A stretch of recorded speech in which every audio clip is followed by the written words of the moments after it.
Okay, well now we move on to the really interesting stuff, and this is perhaps where it gets a little bit tougher as well. What we're going to be doing, turn you off, is we're going to be taking an electric guitar and we're going to try and convert all of the audio that we play to MIDI. Now, there's a few different ways of doing this, and they all come with varying degrees of success. If you are recording a monophonic line, such as you're playing the guitar and you're just wanting to just play something like a bass line, that's going to work fine, no matter what. If you're going to play, if you want to do a melody line for a violin or something, that's going to work too. The problem with trying to track guitar audio and turn it to MIDI is when you're doing chords. Doesn't come out very easily at all.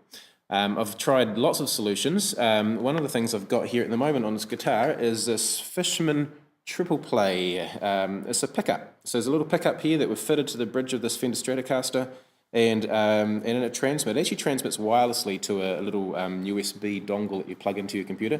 I've just got it plugged in at the moment because the batteries had run out, so the USB is charging the battery and that's all it's doing. And this actually works really, really well for monophonic lines. Let me show you. Let's just go and create an acoustic guitar part. Great, let's make sure that the input is our guitar. Is this going to work? Good. So let's just record a little bit of the melody.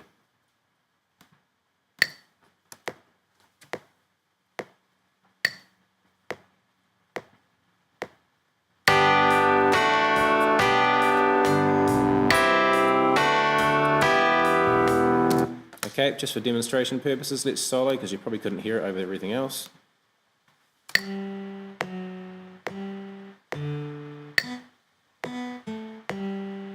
it's a bit quiet, but you can see that that actually is going to turn into a very nice melody line. If we just go ahead and quantize it, lengthen the notes out the way we've been doing, you can see that in the piano roll area here, this actually looks like it's going to work really nicely for a melody. So you can play in single melodic lines using these MIDI pickups, and they work really, really well. Keep in mind, what we're seeing there is MIDI. It's not the audio that we recorded. So this pickup is taking the sound waves generated by the plucking of the strings, and it's converting them using this pickup and then transmitting it wirelessly to my little dongle I've got plugged into my USB hub. And it's working really, really great. Now, this solution here, look, can't remember how much it was. It was probably about $400, I'm guessing. It's probably come down in price because I bought it as soon as it came out at the start of last year. And this works as a great solution for my students who are wanting to sit down and record in melodic lines, monophonic lines. If you want a software solution, there is this software which has recently come out called MIDI Guitar. This seems to work quite well as well. Let me just show you an example. If we just delete what we've got here, I'm going to change my input to be this MIDI guitar app. So now everything's going to be coming via this, and the microphone's turned on for it as well, which is hearing my voice and triggering. So I'll try and be quiet.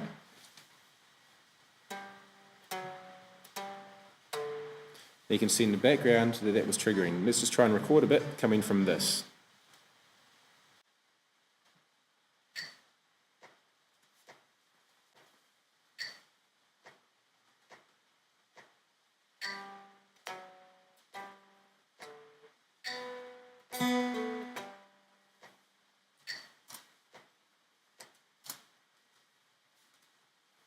How did that go? Okay, didn't work too well.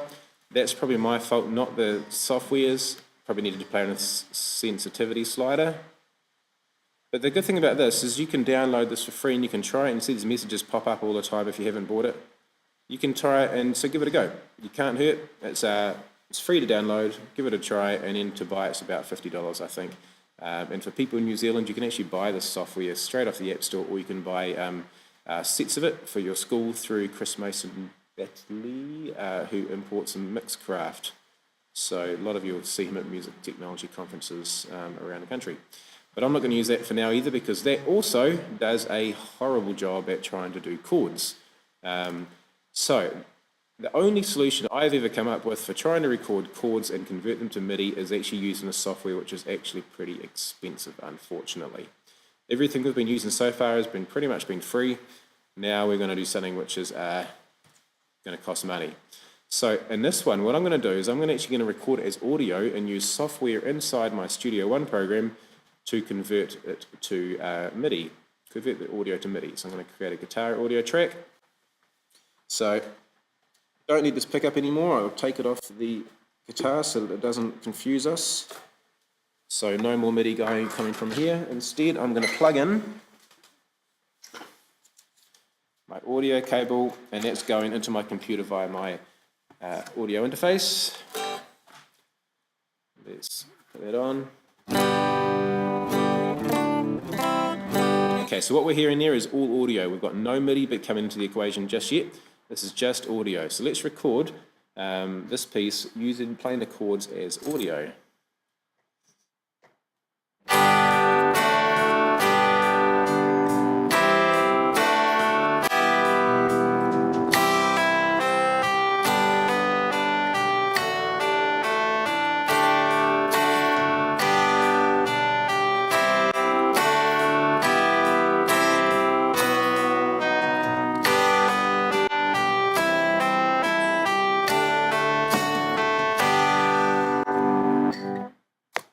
Okay, I've recorded all in its audio. Now you'll notice I was just doing down strums and I was trying to keep it very quick with my strumming.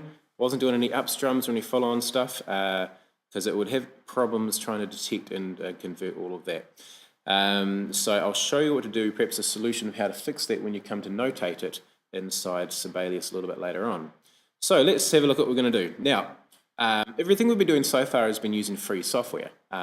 So everything we've been doing, you can use the free version of Studio One. I'm actually working with the professional version here, which was recently on sale for $218 as a New Zealand dollars, which is incredibly cheap, and I do encourage schools to purchase it. I paid over $600 for it.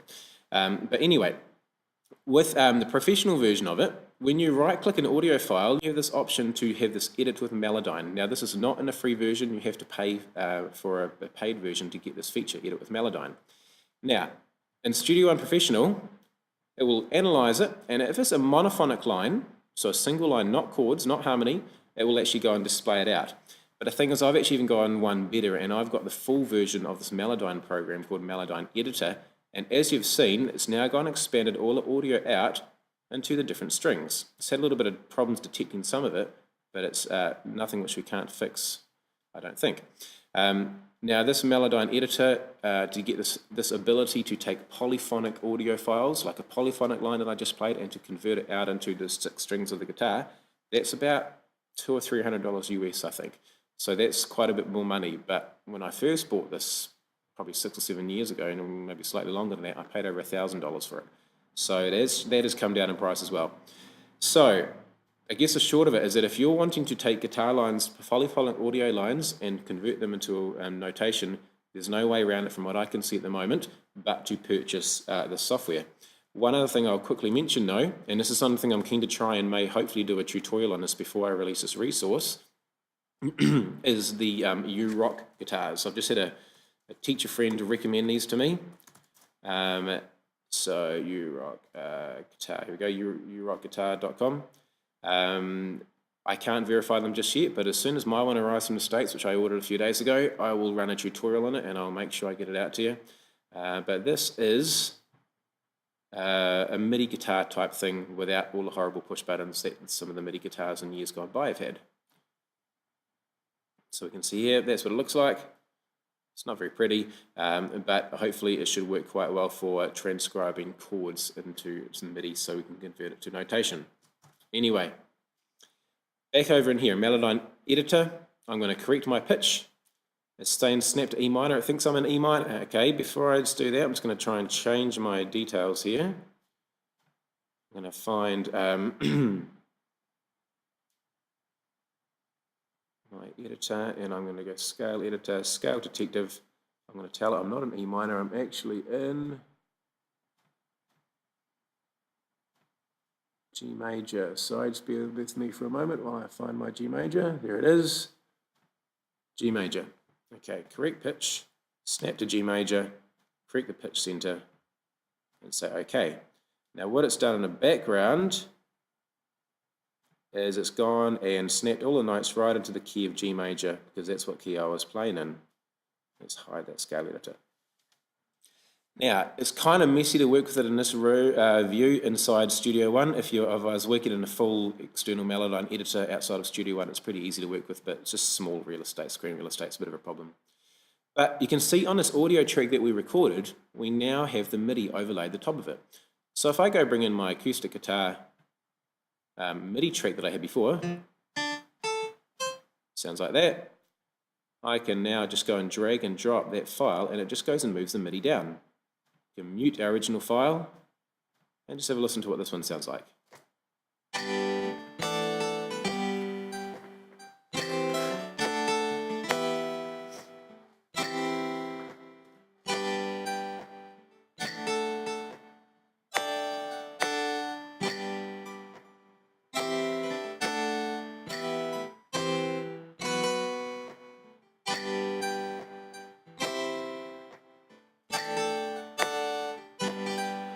Now, as you can see, it doesn't sound that great, but I actually think it's not too bad at all, actually. It's going to be quicker for me to go through now and edit out the wrong notes that are in there than it would be to if I was sitting down in Sibelius and just putting it all in by hand, either by playing it on a keyboard or by using the mouse to click all the notes in. This is actually still a much faster process than what otherwise would have been the case. So while there's no magic button just yet to say push a button and convert it perfectly to notation, audio to notation or audio to MIDI, this is actually still a much quicker process than otherwise would have been the case. Now, the thing which is going to be helpful for me here, which a lot of people may struggle with, is that I know what the notes of the chords are. I know that the G major chord has G, B, D, and maybe another G at the top. I know that the D chord has D, F sharp, and A. Knowing that, I can go through and I can very quickly find the notes that should not be there. I could do it just by ear. If something sticks out, like usually the little notes, those sorts of ones there are probably not supposed to be part of the chord. I can go through and just delete those. So you can do it by ear, but if you know, got a little bit of basic knowledge of harmony, having been through level 1 maybe, or in level 1 NCEA, you should be able to go through and spot the notes that should not be there. Anytime you see clusters of notes together like that, that might be an indication that they're not quite right. So I'm just going to quickly go through now, I'm going to fix it all up, and I'm going to come back to you in a moment with my MIDI file, my piano roll editor here looking as it should be before we edit it out to, export it out to Sibelius. So I'll get going with this and I'll be with you in a moment. So I've just spent about the last 5 minutes fixing it all up. If you have a look at my MIDI track down here, you see that all the notes go for the right lengths. I've gone through and I've gone and moved all of the notes to the correct areas. And editing wasn't too bad because Melodyne did the hard work for me. It got rid of a lot of things. And also by having my scale snap on G major, if there was anything quite in the wrong place, I was able to move it up. The big thing that I found over and over is that, is that lots of the notes were a bit early. And it was because the way I was strumming. I always attack the notes a little bit early so that the body of the strum comes on the beat in time. So maybe I'll adjust it with my playing next time. But now, with my MIDI looking like this, I should be in a good state to export this track out to Sibelius and have a look at how it looks when it's all notated. Make sure I make it a MIDI file, save. Let's go over to Sibelius. Once again, import it. Now remember, I would only import it once at the very end of my project, once I've done all of my sequencing. Okay. Now let's have a look at things. Let's just focus on the acoustic guitar part because that is the area we've got the most concern. Okay. Now in this I can see I've probably made a few little mistakes. If you see any rhythms, which are looking a little bit funny, that's because I haven't gone and put the rest of the notes on the bottom there like that. And I'll see I've probably missed a couple in the middle. So that's why the notation has gone looking a little bit off. Same again there, same again there. Shows I've just done a few little things that are not quite right. On the whole, most of the bars are good, especially if I go and put my key signature in. Everything looks pretty good, but I can see that in the first bar I made a little mistake, so I can just go fix that up. I'll just go look at what I've got on the first bar. Where have I got notes going on that I have not continued on? So it's a note somewhere missing. It looks like I've probably just missed a couple off the end there and there's something else gone in there. So I think what's happened there is that there are notes, layers of notes that I'm not seeing. If I just delete that, yeah, there it is. There were notes hiding in behind. Naughty notes. Now that I can see there are notes that were hiding in behind the other notes, I can lengthen them out and that should fix that problem there. Okay, now guitarists are not used to reading notation anyway. What they probably like to see instead is tab. So if we go I for instrument, we can add in, if we search it through, we find an acoustic guitar, tab. Delete from score. I want to move them down. Now, so to generate the tab, it's as simple as triple clicking, copying, and pasting across. And we have all of the tab there. Now, obviously there's still things not looking quite right because we haven't fixed up this part of the notation yet. But even then, guitarists don't even like to look at tab, do they? If they're going to do chords like that, how many guitarists can actually look at that and transcribe it in their head straight away and play the chords based on what they've got there? Not many. What they want to see is they want to see chord indications, chord diagrams. Sibelius is a really great function where you can select everything, and for under text, we have this chord symbols. Add or remove chord diagram. Sorry, there's that one there, but there's also, even better than that, add from notes. You click on that, say OK, and it goes ahead and analyzes what's there and puts the notes in. Now it's interesting it's come up with this G add 9 chord at the beginning, and that's because I've left this mistake in there of this A note, which is not part of the G chord. So it was one transcription error that happened before. But we can see, if we delete some of these notes, we delete that one there, and we trying to get rid of some notes to make them work properly. If we reanalyzed it, all the correct chords would come up. However, even then, when it comes to guitar notation, I still don't think this is actually the way you should be doing it. While this is actually theoretically correct, and this is what would make a really good score, a true representation, accurate representation, in the real world, guitarists still don't even want to see that. What they want to see is perhaps one line with a rhythm indication of what the chords would be, with the chords over the top. So if we go and do that, let's just go and add in a single stave, a treble stave, unnamed treble staff. Just send that down.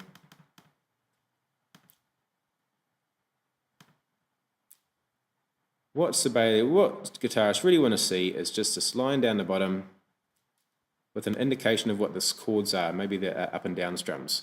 Now I'm going to indicate this with slashes, and I was just doing down strums, so I'll just keep that for now. Just going to go put these, just click some B notes in the middle, a couple of bars of them, and I'm going to change the note heads of them to indicate slash chords.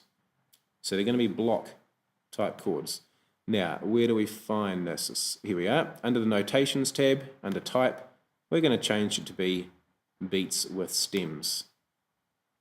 And if you wanted to change the rhythm up a little bit, maybe make some, instead of going dun, dun, dun, dun, you can go 1, 2, 3, and 4, and 1. You could just put in some quavers, pushing R for repeat. And over the top of it, go and add in our chords. Chord symbol, G, D over A, which was actually the correct chord, not D over E, which I had transcribed incorrectly before, and so on. And then you can also add the chord diagrams to that chord diagram. Click on the chord symbol, click on this one here, add, remove chord diagram. And once again, add, remove chord diagram. You can set this up to be default, that so as you put the chords in, the diagrams occur as well. But in this case, I'll just do it for now, like this. So when it comes to writing a score, which is an accurate representation in the genre that you're working in, I actually think this is the best method. So while I've spent the last good half an hour or so going through how to record guitar as audio inside Melodyne, inside Studio One, converting it, using it with the Melodyne function, all the stuff here, changing it to MIDI down here, fixing up my piano roll to make sure all the notes are correct, exporting over to Sibelius. In the end, for guitarists, this is completely sufficient. In fact, you don't even need to continue doing all the slash lines because with all the rhythms. Because if you've got a rhythm in here which may be say a tricky rhythm, something like this, So I'm just making up a tricky rhythm here that would be hard to play. That might be something you find in a funk piece. All right, if I go back to them now, change all the note heads to be the right slash chords, piece of stem. If we had that kind of rhythm going on in here, what you can continue is for the bars after it, just go and put those slashes like what we had there, and you just write underneath sim. And so once you've set up a couple of bars of the pattern of what you want the guitarist to play, the kind of rhythm, the kind of style you want them to go, for the rest of the piece, you only have to write sim. Now, keeping in mind that your score is also going to be accompanied by, and I'm going to talk about NCEA requirements here, your score is also accompanied by an audio recording that you've probably already made. So for this thing here, you've got your your rhythm, your chords in, you can put your slashes, you put your rhythm, and then you just write sim. And sim means continue in a similar pattern, in a similar style. And therefore, that is probably the quickest and easiest way of writing out guitar parts. But if you want to go through the whole thing of transcribing chords using all Melodyne, this long tutorial has just shown you how to do that. Right, glad that's over. Let's look at some vocals, recording them as audio.